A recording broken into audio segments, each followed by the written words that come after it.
You are watching Touch of Class with Debbie Elliott. Well, welcome to Touch of Class. And first, I'd like to congratulate for you the becoming at mayor. I guess you are already mayors, so congratulations. Thank you very much. And I read a little bit about your bylaws, and I found out I see you all the time, but I don't really know you way behind the back. And I read it. You served the military. Yes. How many years? I was in the United States Air Force for 6.5 years. Is that right? And also you did farming. Yes, I come from a farming family, a farming background. And after graduating high school, I went into the service. And after 6.5 years there, I came back and spent, it was 8 or 9 years on the family farm. Oh, wow. So did you ever serve in overseas or just United States? No, my first assignment out of technical school, I was trained as an air traffic controller, and I was assigned to Beale Air Force Base. And from there, of course, the Vietnam War was very much active at that time, and I volunteered to go to Vietnam and did a tour there, Cam Ranh Bay Air Force Base. And then I came back to Grand Forks, North Dakota, which was like almost like another foreign country. Well, you look like 30 years old and you're talking about Vietnam War. That's about how many years ago? You have to be at least 16, 17 to volunteer to go in the war. Actually, I turned... You look like about 35 now. So. No, well, thank you. But I turned 21 in Vietnam. Really? Yes. Wow. Okay. So I think you're preparing my question. But I'm not going to give you hard questions, so that's easy to go in. You're the first person in a long time that hasn't asked me a hard question. That's And I know your lovely wife, Margie. Yes. So which one is proposed to get married? You or Margie? I think it was just sort of a mutual agreement. We sort of worked into it. Really? You know, we have both been previously married, and so you know, we've known each other for many, many years. So just look at each other and say, "Yeah, we are good." That's pretty much how it works. Wow. My case, my husband bothers me all the time. For 6 months. No, I'm just joking. Because that's not what he told me. But yeah. Well, his story, my story, different. He might told you that I followed him, but that's not true either. So, anyway, you have a wonderful wife, yes, and I'm pretty sure you have happy marriage. Yes. And how many children do you have? Each of us have 3 daughters from previous marriages. Okay, so 6. Yes. Wow. All girls. All girls. I'm so sorry. And how about the grandchildren? We've got 11, I think, grandkids running around. Wow. And so I didn't have any sons, but I have grandsons. Wow. But I also have granddaughters. Wow. Wow. Amazing. 6 all girls. Oh, how can be? Because my house have 3 daughters, no boys. And my husband always out because we 4 talk and laugh and watching TV, what do we like, and he's just out reading paper or reading book. I understand. Yes. So, you know, he always dreamed to have boy, but he just couldn't. So our life is like more likely women's life. You know, my home is everything women need, and he's way out. Well, you know, I grew up with 1 brother and 6 sisters. So oh my God! So you know that. I know what it's all about. Okay, my husband, sorry, he's only son, so he didn't have any brother, and I'm only child, so I don't have any brother or sister. So I only know the girls' world, and I don't consider the man. So that's why my husband is so disappointed. Married Japanese woman. He thought I obey everything, never talk back, and I do everything way I supposed to do. And he found out I am nothing like a book say. So he's very, very disappointed. Well, I wasn't disappointed to have daughters, but I'm very happy to have some grandsons. Oh yeah, I bet. We have 1 grandson. Yes. Okay, I go at the serious question now. Okay. Could you tell us a little about your background before you became mayor? Well, like I said, when I returned from the service, I went to work in the family farm, and then in 1981, I was still farming, but I also became involved with the Tracy Police Department as a volunteer reserve officer. And it really was an experience that sort of changed my life. I realized, even though farming is what I'd grown up doing, I really wanted to do police work. So in 1983... What reason you want to do police work? It was just something when I became exposed to it. I loved the work, and I felt that that's what I needed to do. Do you like the shooting guns? Or well, I've always enjoyed that, but that's only a very small part of it. It's working with people and really making a difference and helping people. I see. And I have to admit there was a degree of excitement because you go to different calls and you drive around with lights and sirens. So there's a bit of an adrenaline rush that you get from a lot of situations. Mostly it's just hard work. Great. Okay. So then now you became a mayor. So what are your duty and the schedule like now that you are mayor? Well, my duties, of course, I was 6 years. I didn't fully answer the question because after I became a police officer, I had a career with the police department. I retired in 2006, and then I ran for city council unsuccessfully. I successfully ran in 2008. So I was on the council for 6 years. And a council member does the same as the mayor does, but the mayor has additional duties. So now, in addition to giving direction to city staff and approving budgets and that sort of thing. As mayor, it's also my job now to conduct the meetings, and I'm the representative for the city in a lot of different areas. And schedule-wise, it's still a part-time job, but as mayor, it's more part-time. And I'm still, after this is the first month as mayor, and I'm still sort of feeling out what the actual time commitments are. And I'd say it's probably 15 to 20 hours a week in total.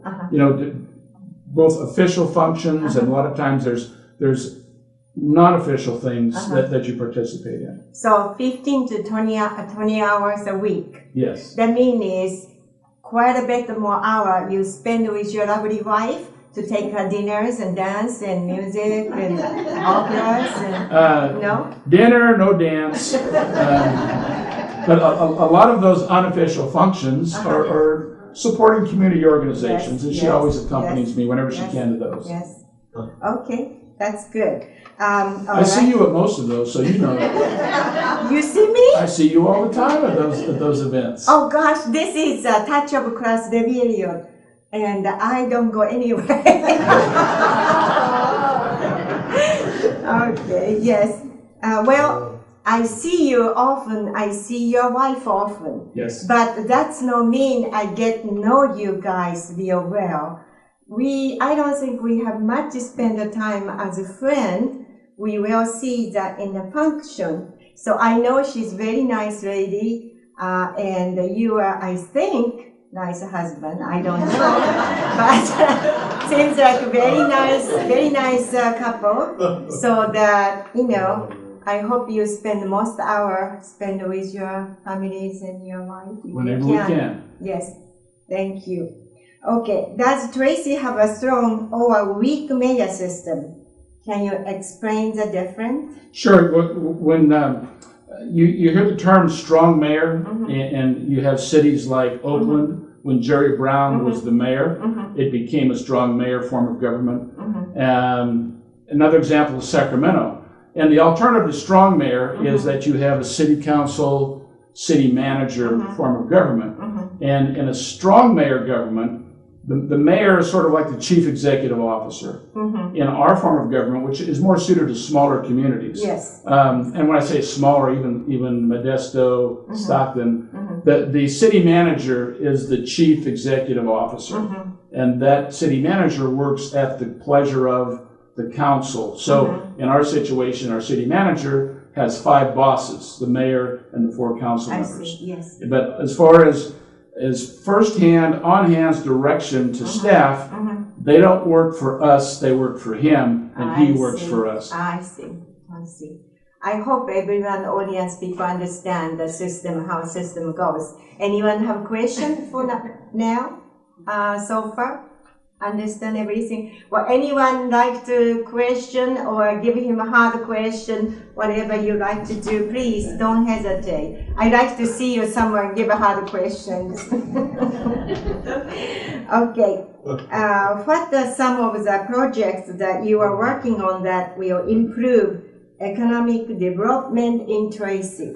Well, probably the biggest project is the what we call the Cordish Ranch project. Out here to the west of town. There's development going on, and it's commercial and industrial development. And it's 1,700 acres, which is, I'm told, is the biggest business park in the state. And of course, we all know that there was economic difficulties. We went through a recession, and what Tracy did, and I have to give credit to the people that were before me on the council and some of the previous staff.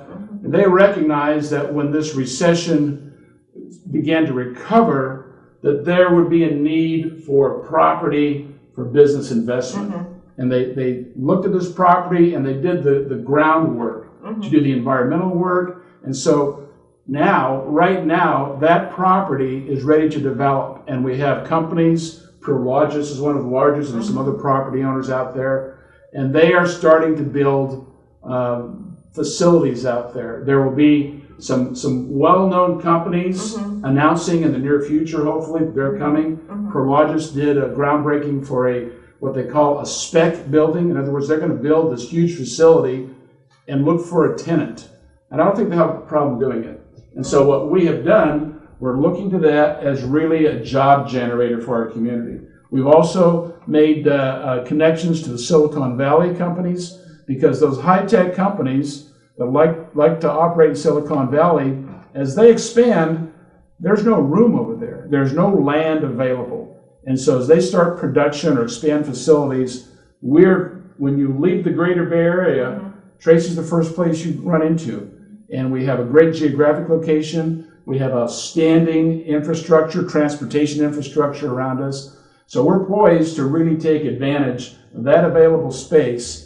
And we're projecting over the next 15 years as many as 30,000 jobs. And those jobs will drive our housing market.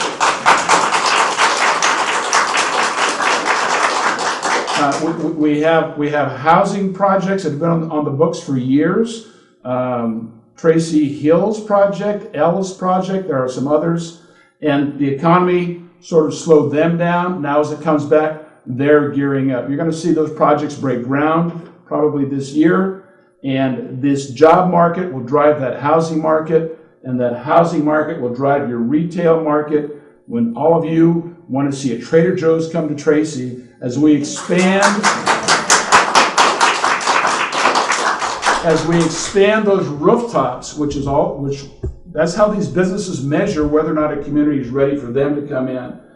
That will drive the retail market, not just Trader Joe's, but all of the other name brand retailers that you would like to see in Tracy that aren't here. They're saying that you're not quite ready, Tracy, but we're going to be ready. So it's all cyclical, it's all connected, but the most important thing is create jobs. You give people money in their pocket, they're going to spend it. And we as a city government, the services we provide are funded by your sales tax and your property tax. And both of those we're looking to increase, and that's the long-term plan. That's great. That's brilliant. Another question, what your priority as mayor? Gee, there are a number of them. Just priority, one or two? Well, probably the first priority, because we have a brand new council, and so we have to come together as a group. We have existing city strategies and priorities. The new council, the council's right as a new council to re-examine those. I don't see any radical changes, but the new council may want to add some priorities or de-emphasize some. So that's the first thing we have to do over the next few months. And then the other thing is, we're going to have some challenges in the future, even though we have Measure E that has been beneficial, that expires in about a year and a half. We know there's going to be increases in revenue from the sales tax and the property tax, but we also know there's going to be other fiscal challenges. You know, our employees haven't had a pay raise in a number of years. There's some costs that we cannot control as a city. And so the challenge, the priority is going to be, how do we balance these financial issues in the future? Someone clap your hand a little bit and then stop. Would you like to have a question to him? I mean, welcome if you'd like to have a question. I just am happy that it's going to come to an end, that extra tax for our city. What do you think about that? Well, you know, Measure E, I supported Measure E, Yes. and one of the main reasons when they discussed it conceptually is that I would only support it if there was a sunset clause, and it was a 5-year tax, and it will sunset in a little less than a year and a half, and it served its purpose, and it was an initiative that the voters approved, and I think the majority of people in town realize that since we're facing an economic recession, that if we wanted to maintain levels of service, you know, we would have to increase revenue. We did other things. You know, we reduced the city staffing by 20%. We cut costs in many other areas. And we're pretty successful, and even though we cut costs and cut staff, we're able to maintain levels of service. And these are the challenges we face in the future, because when Measure E goes away, we know it's going to be between $5 and $7 million a year less revenue. So will we grow our way out of that? That'll be part of the answer. Will we still have to take, you know, some economic measures to balance things out? Absolutely. And so those are the challenges we have. Thank you. Another question? Yeah, I have a question, Mike. You're talking about totals and everything. Does that include Mountain House for revenue or businesses or in general? Yeah, it does not. You know, Mountain House is a completely separate entity. It's not a community, but they have a service district. So they have their own tax base and such. And so the only formal connection with Tracy and Mountain House community is that Tracy is part of the South County Fire Authority, and Mountain House contracts with Tracy Rural Fire District for fire service. But that's through South County Fire, through our partner in that is Tracy Rural Fire. But there's no direct services between the city and Mountain House per se. Now, Mountain House is beneficial to Tracy. When I talk about, you know, driving retail, I would like to think that retailers with its close proximity, that they say, okay, the people in Mountain House, they contribute to our retail base, and they would consider that. Thank you. Is there satisfaction? Yes. Where is the Cordes Ranch in relationship to Mountain House? At Cordes Ranch, when you leave Tracy going west on 205, and you look to the south, all of that area that's undeveloped, you might see some earth-moving equipment out there in the near future, all the way up to actually where the hills start to come up, Mountain House Parkway, that's pretty much the Cordes Ranch, and it goes all the way over to Schulte Road, where you see the Safeway Distribution Center already. All that area is going to fill in, and that's pretty much the Cordes Ranch area. Mountain House, you look to the north, and you see the community out there, that's Mountain House. It's not part of Tracy city limits. It's a separate geographic political entity. They're our neighbors. They're close neighbor, is I guess the best way to describe it. Okay, so this particular project, since it will be close to Mountain House, as Mountain House develops, will there be any conflict in Mountain House's commercial and Tracy's commercial? Because there's no division of the revenues. Well, the Cordes Ranch project is in the Tracy city limits. We have annexed that property. So any fees, property taxes and such, go to the city of Tracy. Our share of the property tax comes to Tracy. Of course, the county gets their share. Mountain House does not share directly. What will benefit Mountain House, and actually the entire South County, is that there's no way to ensure that those 30,000 jobs are going to go to people who live in Tracy. People from Mountain House could find work there. People from Manteca or Lathrop, Stockton could find work there, which still benefits our general region. You know, Tracy has really led the charge to help this region recover from the bad economy we had. And San Joaquin County as a whole was hit pretty hard. But South County, and especially Tracy, leads the trend in recovery and continues to do so. And we will be the job drivers in that area. You satisfaction? Yes. Answer? Okay. Really enjoyed it. You know, I see you often. We see that name, same place. And today is first time I talked to you so long. And I got to know you a little better. So that you have two new, brand new ladies in the city council. Yes. And I hope working great for you, for your future. And I'm looking forward to see you again. And maybe you can come back my show again, how goes going on with new councils. It'd be very interesting, say in a year from now, to see what sort of progress we have made as a council, as a community. And it'd be nice to compare now to then. Yeah, you are lucky mayor. You have 3 ladies with you, the council. So 3 beautiful ladies hanging out with you. That's wonderful. I think you are very lucky. Anyway, thank you very much for coming to my show, and see you soon again.